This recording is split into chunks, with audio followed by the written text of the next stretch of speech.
మన ప్రభువును రక్షకుడునైన యేసయ్య నామములో మీకందరికీ వందనాలు, శుభములు. నేను క్రీస్తు కొరకు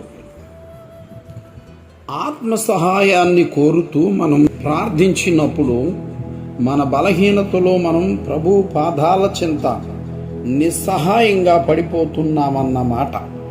అక్కడ మనం ప్రేమలో నుండి జనించే శక్తిని, విజయాన్ని కనుగొంటాము అంటూ ఆండ్రూ ముర్రే అనేటువంటి దైవ సేవకులు చెప్పిన మాట ఇది. అపోస్తులైన పౌలు రోమా సంఘానికి రోమా పత్రిక వ్రాసిన ఆ యొక్క పత్రికలో 8వ అధ్యాయములో 26వ వచనాన్ని 27వ వచనమును అటువలే ఆత్మయు మన బలహీనతను చూచి సహాయము చేయుచున్నాడు.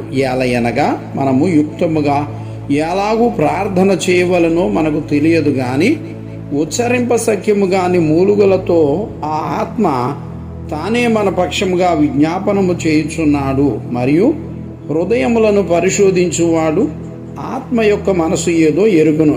ఎలయనగా ఆయన దేవుని చిత్త ప్రకారము పరిశుద్ధుల కొరకు విజ్ఞాపనము చేయుచున్నాడు. అంటే ఇప్పుడు మనం ముందు చదువుకున్న సూక్తి ఏంటంటే ఆత్మ సహాయాన్ని కోరడం అనేటువంటిది. ఇప్పుడు సాధారణంగా ప్రార్థన బాగా చేసేవారికి కొంత అతిశయం ఉంటుంది, అంటే నేను కాబట్టి అని. అపోస్తులైన పౌలు అసలు విషయాన్ని చెప్పాడు. మన బలహీనత, ప్రార్థించలేని బలహీనత, ప్రార్థించవలసిన అంశాలున్నా, ప్రార్థించడానికి సమయం ఉన్నా, ప్రార్థించడానికి అవకాశాలు ఉన్నా సరే ప్రార్థన మీద ఆసక్తి మనకు సన్నగిలిపోతూ ఉంటుందన్నమాట. అలాంటప్పుడు ఆత్మ సహాయాన్ని కోరడం అనేటువంటిది మన పని. అలా కోరినప్పుడు ఆయన సహాయం చేసి మనము చేసినట్టుగానే మన పక్షాన్ని ఆయనే విజ్ఞాపన చేసి మన ప్రార్థనలాగా మనం చేసినట్టుగా, అంటే ఆ ప్రార్థించడానికి ఇండైరెక్ట్గా లోపల నుంచి అంతరంగములోకి ఆయన ఆత్మరూపిగా వచ్చి మనము చేసినట్లుగా ప్రార్థన మన అకౌంట్లో ఉంచి వెళ్ళేటట్లుగా దేవుడు అట్టి సహాయం చేస్తాడని చెప్పేసి చెప్తున్నాడనమాట. అది కూడా ఎలాగా?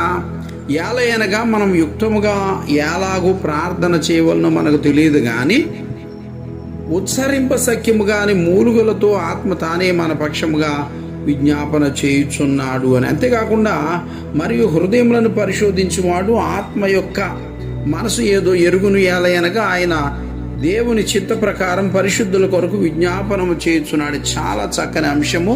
దేవుడు మనందరి వినికిడిలో ఈ మాటలు దీవించి కాపాడును గాక. ఆమేన్.